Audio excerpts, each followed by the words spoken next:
नमस्कार दोस्तों, welcome to this series where we learn how to write better answers for Indian polity. What we do is to pick up one word in each video and try to understand the meaning behind it. आपने देखा होगा UPSC के exam में question papers में these words are used. They are either used as a tail word, मतलब question के last में, या फिर they are used as a directive, मतलब क्वेश्चन के स्टार्टिंग में. You must know the difference between these words to write better answers. और आप देखेंगे कि कैसे इन वर्ड्स का मतलब समझने के बाद आपकी आंसर राइटिंग इंप्रूव कर जाएगी और किस तरह से एक आंसर का रुख चेंज हो जाता है when you change the words right in front of them. Last video में दोस्तों हमने डिस्कस वर्ड को पिक किया था. इस वीडियो में we are picking up comment. आपने यूपीएससी के बहुत से क्वेश्चंस देखे होंगे जहां पर कमेंट वर्ड का यूज किया जाता है. अब इस कमेंट वर्ड का यूज क्या होता है, किस तरह से आंसर लिखा जाए, how is it different from other tail words, इस वीडियो में जानते हैं दोस्तों. Now before I start I would like to tell you about the free 1-to-1 mentorship of Shriram's IAS. If you have any doubt, you can come and meet our expert mentors. They are going to take up your doubt and finish them all. The only thing which you have to do is go to the description of this video, click the link, fill the form and we are going to approach you. तो दोस्तों चालू करते हैं analyzing the tail words और the directives. देखिए मैं वापस बता देता हूं, जब कोई भी कीवर्ड, यहां पे से कोई भी वर्ड अगर क्वेश्चन के पहले स्टार्टिंग में लिखा है तो हम उसको डायरेक्टिव बोल देते हैं, because it is directing the question, it is directing the sort of way in which the question is going. and जब वो लास्ट में लिखा रहता है तो हम उसको टेल वर्ड बोल देते हैं. जैसे आपको समझ में आएगा यहाँ क्वेश्चन से. अब आप देखिए, public charitable trust have the potential to make India's development more inclusive as they relate to certain vital issues. और फिर आता है कमेंट. तो इसका मतलब क्या हुआ, we are calling it tail word. और यहां पर देखिए, comment on the need of administrative tribunal as compared to the court system. तो यहां पर इस वर्ड को हम बोल देते हैं directives, just the way of using the word for better understanding. तो देखिए दोस्तों, सबसे पहले समझते हैं कि कमेंट का मतलब क्या होता है. अब थोड़ा सा रिकॉल करने की कोशिश करिए. लास्ट वीडियो में हमने देखा था कि डिस्कस वर्ड का मतलब क्या होता है. डिस्कस वर्ड का मतलब था to write about the positive and the negative of the issue at hand. जो भी सवाल, जो भी आर्ग्यूमेंट या ओपिनियन आपसे पूछा गया है क्वेश्चन के अंदर, उसका नेगेटिव और पॉजिटिव लिखने की कोशिश करिए. That is what you right when discuss is asked. But जब कमेंट की बात होती है दोस्तों, तो चीजें थोड़ी अलग हो जाती हैं. कैसे अलग होती हैं देखते हैं. पहले ये एक जो फ्रेज दिया हुआ है इसको पढ़ते हैं, फिर इसको डिकोड करने की कोशिश करेंगे. जब कमेंट पूछा जाए तो pick out the main points. Pick out the main points on the subject and give your opinion. ये बहुत important है. Reinforcing your point of view. Reinforcing your point of view using logic and reference to relevant evidences. देखिए, आप reinforce भी कर रहे हैं, evidence भी दे रहे हैं, ओपिनियन भी दे रहे हैं, including any wider reading you have done.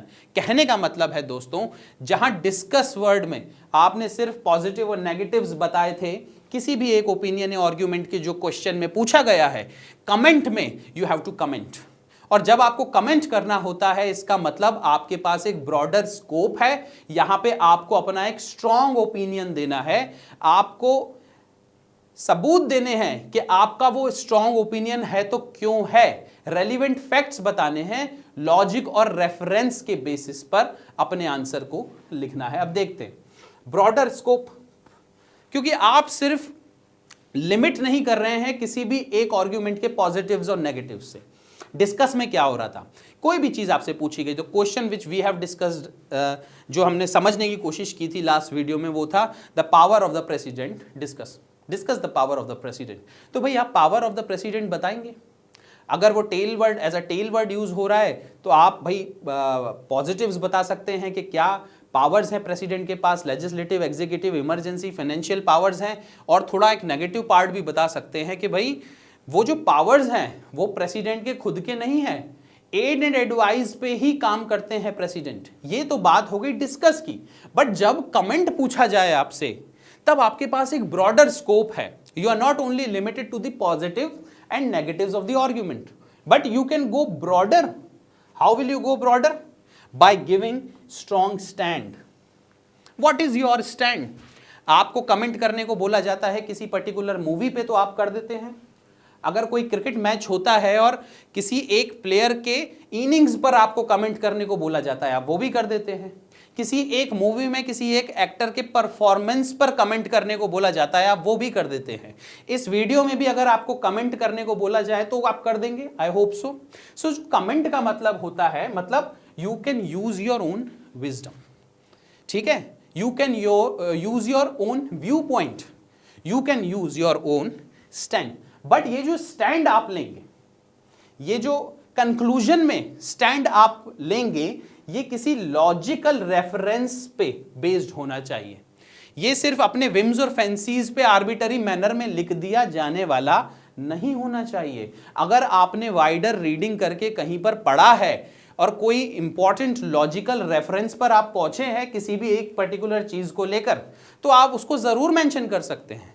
आप अपना पॉइंट ऑफ व्यू भी मेंशन कर सकते हैं, आप किसी कमिटी का भी पॉइंट ऑफ व्यू मेंशन कर सकते हैं, और अगर आपका खुद का पॉइंट ऑफ व्यू है, so you can give the relevant evidences for that, and evidences like a particular committee's report has mentioned the same thing, ठीक है। तो स्टैंड आपका बहुत स्ट्रांग होना चाहिए और वो दिखना चाहिए, उसके लिए रेलिवेंट फैक्ट्स होने चाहिए, लॉजिकल रेफरेंस होना चाहिए, और ये सारी बातें आप कमेंट में कर सकते हैं। You can go beyond the statement also.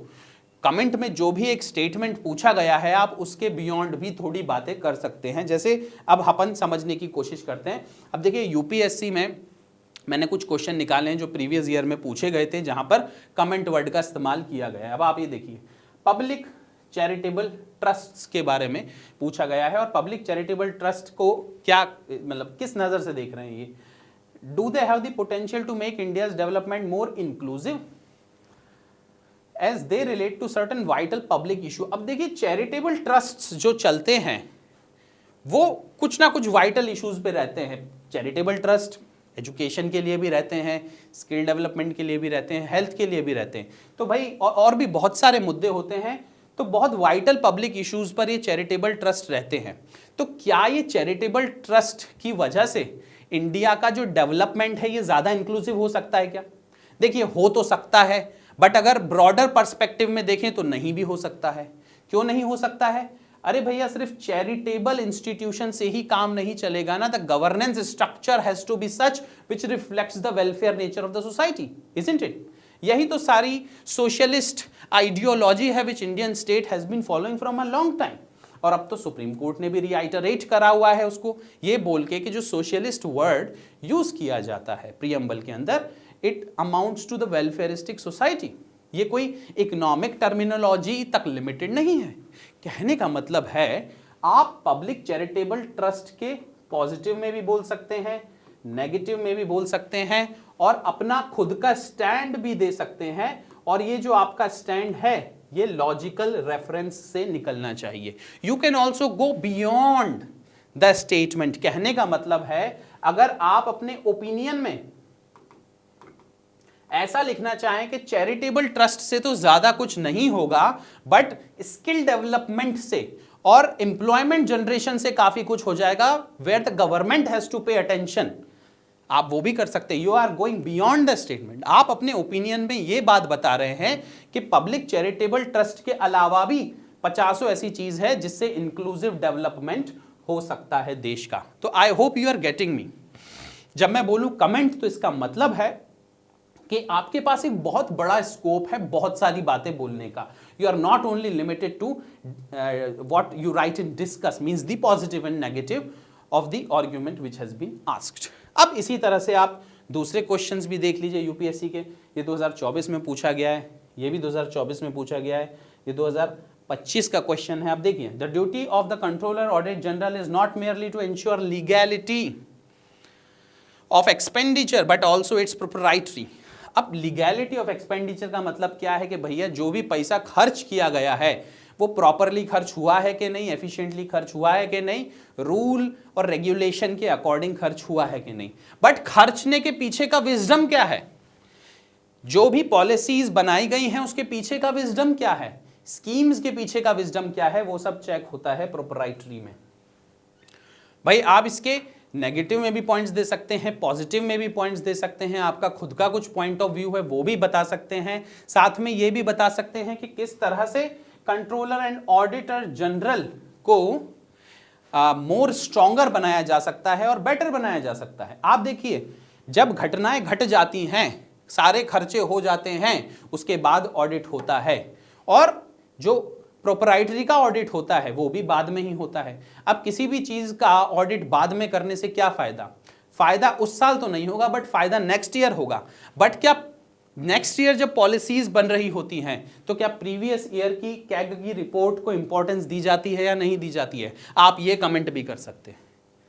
ठीक है, सो आपके पास एक बहुत ब्रॉडर स्कोप है, आप सिर्फ पॉजिटिव और नेगेटिव तक लिमिटेड नहीं है। देखिए दोस्तों, यही खूबसूरती है इन वर्ड्स को समझने की, क्योंकि बच्चे इन वर्ड्स को नहीं समझ पाते हैं और हर एक आंसर में सेम तरह का, हर एक क्वेश्चन में सेम तरह का आंसर लिखकर आ जाते हैं। अब सेम आंसर आप लिखकर आएंगे, कमेंट में भी सेम लिखा है, डिस्कस में भी सेम लिखा है, so from where you are going to get marks. भाई आपको एवरेज मार्क्स मिलेंगे। आपको अगर एवरेज से ज्यादा मार्क्स चाहिए, आपको अगर टॉपर बनना है, तो आपको इन वर्ड्स का मतलब अच्छे से समझ में आना चाहिए।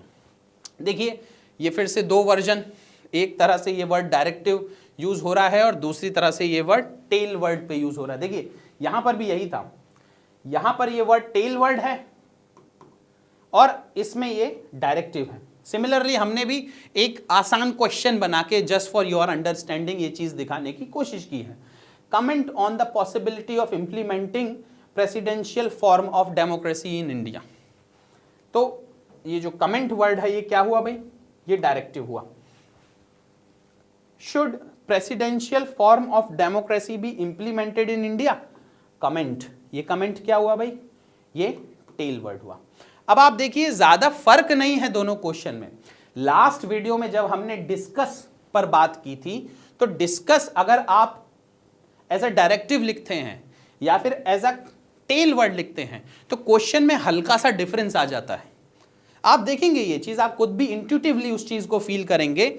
जैसे लास्ट टाइम जो क्वेश्चन था, discuss about the powers of the president, तो अब आप इसमें नेगेटिव क्या लिखेंगे। बट जब ऐसा पूछा जाता है the power of the presidents are immense, discuss, तब आप एक नेगेटिव पार्ट भी दे सकते हैं कि although they are immense but he has to work or she has to work on the aid and advice of the council of minister।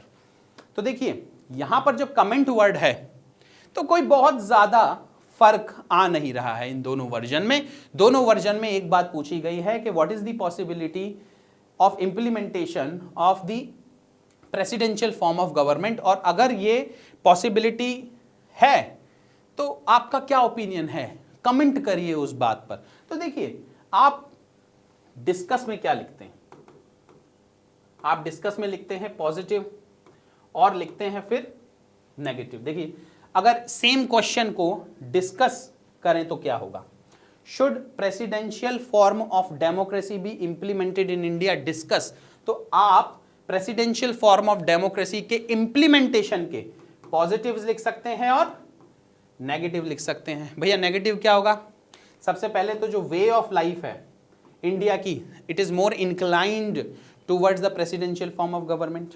फिर deadlocks बहुत ज्यादा होते हैं प्रेसिडेंशियल फॉर्म ऑफ डेमोक्रेसी में, जबकि पार्लियामेंट्री फॉर्म ऑफ डेमोक्रेसी बहुत ज्यादा stronger और स्टेबल होती है, इजंट इट। तो ये सारे पॉइंट्स कहां आ जाते हैं भाई, नेगेटिव में।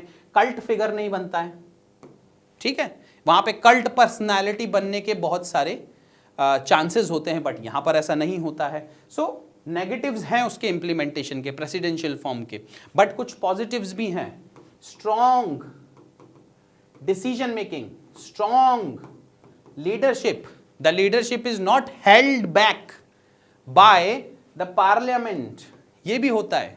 कई जगहें ऐसी होती है जब पार्लियामेंट काम करने से रोक देती है, पार्लियामेंट कुछ लॉ पास नहीं होने देती है, इस तरह के डेडलॉक भी होते हैं जरूर, बट कुछ बहुत ज़्यादा ऐसी डेडलॉक की सिचुएशंस नहीं बनती हैं प्रेसिडेंशियल फॉर्म में, बट फिर उसके नेगेटिव भी हैं। कल्ट पर्सनैलिटी बन सकता है, जो स्टेबल फॉर्म ऑफ गवर्नमेंट हम देखते हैं वो शायद ना रह जाए, या फिर हमारे जो वे ऑफ लाइफ है which we have been following from a long period of time, हमने अंग्रेजों के ज़माने से ही पार्लियामेंट्री फॉर्म ऑफ डेमोक्रेसी का स्वाद चखा हुआ है, उसमें भी दिक्कत आ जाती है। ठीक है दोस्तों, so this is the positive and this is the negative which you can write जब डिस्कस पूछा हुआ है तो। बट अगर सेम क्वेश्चन में कमेंट पूछा हुआ है तो क्या लिखेंगे? जो आपने डिस्कस में लिखा है ना, ये पॉजिटिव और ये नेगेटिव, वो तो लिखेंगे ही लिखेंगे, प्लस आप अपना ओपिनियन भी देंगे। और ओपिनियन कुछ भी हो सकता है दोस्तों। Opinion it can be yes, opinion can be no, और opinion can be let the present system be reformed, let the present system be reformed. जो हमारा अभी तत्कालीन सिस्टम है, the parliamentary form of democracy है, इसी को रिफॉर्म की जरूरत है। क्योंकि आप लगातार देखेंगे पार्लियामेंट्री फॉर्म ऑफ डेमोक्रेसी में क्या हो रहा है, cabinet is becoming a super parliament, सारे डिसीजन कैबिनेट द्वारा होते हैं। इवन पार्लियामेंट का बहुत बड़ा एजेंडा भी कैबिनेट सिस्टम ही चलाता है। आप देखेंगे कि एंटी डिफेक्शन जो बिल पास हुआ था और एंटी डिफेक्शन के लिए जो भी अमेंडमेंट किया गया था, वो स्टेबल गवर्नमेंट तो बनाता है, बट साथ में उसके कुछ नेगेटिव एस्पेक्ट्स भी हैं। भाई मेंबर ऑफ पार्लियामेंट और स्टेट लेजिस्लेटिव असेंबली को कुछ ना कुछ राइट्स भी तो हैं बोलने के, अपनी पार्टी लाइन को क्रॉस कर देने के, अपना खुद का मत बताने के। अगर एक मेंबर ऑफ पार्लियामेंट है तो क्या वो पार्टी विप के अगेंस्ट जाके नहीं बोल सकता है? पार्टी विप के अगेंस्ट जाके बोल देने का मतलब नहीं होता है कि वो मेंबर ऑफ पार्लियामेंट अपने पार्टी से लॉयल नहीं है या फिर वो दूसरी पार्टी में जाना चाहता है। बट एंटी डिफेक्शन लॉ तो उसकी फ्रीडम को पूरी तरह से कर्टेल कर देता है। तो ये एक नेगेटिव है जिसको रिफॉर्म की जरूरत है। किस तरह से होगा नहीं पता, बट हाँ रिफॉर्म की जरूरत है। देखिए कमिटीज, पार्लियामेंट्री कमिटीज जो होती हैं उनका जो काम है वो बहुत ज्यादा कम हो गया है। एक जमाना था 70s और 80s में जब 70% to 80% of the bills were referred to this parliamentary committees bill making process में। अभी तो 20 से 25% ही होते हैं। तो ये कुछ रिफॉर्म्स हैं जो किए जा सकते हैं। तो दोस्तों आप अपने ओपिनियन में बोल सकते हैं कि हाँ भाई प्रेसिडेंशियल फॉर्म ऑफ डेमोक्रेसी को कर दीजिए, बट लॉजिकल रेफरेंस के साथ बोलिएगा, कुछ एविडेंस के साथ बोलिएगा। सिर्फ ऐसे ही नहीं कि आपका मन कर रहा है बोलने का तो आपने लिख दिया। आप नो भी बोल सकते हैं, उसके भी कुछ आर्ग्यूमेंट्स होने चाहिए। या फिर आप बोल सकते हैं कि जो प्रेजेंट सिस्टम है इसको रिफॉर्म करना बहुत ज़्यादा ज़रूरी है। तो दोस्तों देखा आपने कि किस तरह से एक टेल वर्ड या फिर एक डायरेक्टिव चेंज कर देने से आंसर का पूरा रुख चेंज हो जाता है। It is very important for you all to understand the difference between these words to write better answer and get better marks in Indian polity. This is going to maximize the marks which you are getting, and those who are beginning to write the answers, this is important for them also. किस तरह से polity के answer लिखने हैं आपको इस series से बहुत अच्छे से समझ में आ जाएगा। So thank you very much for joining me. किसी भी तरह के कमेंट्स हो मुझको जरूर लिखकर बताइए। किस तरह से और नए वीडियोस आपको चाहिए वो भी मेरे को लिखकर बताइए। साथ ही साथ आप ये भी लिखिए कि किस तरह से ये सीरीज आपको पसंद आ रही है या हेल्प कर रही है। So thank you very much, have a nice day and जय हिंद।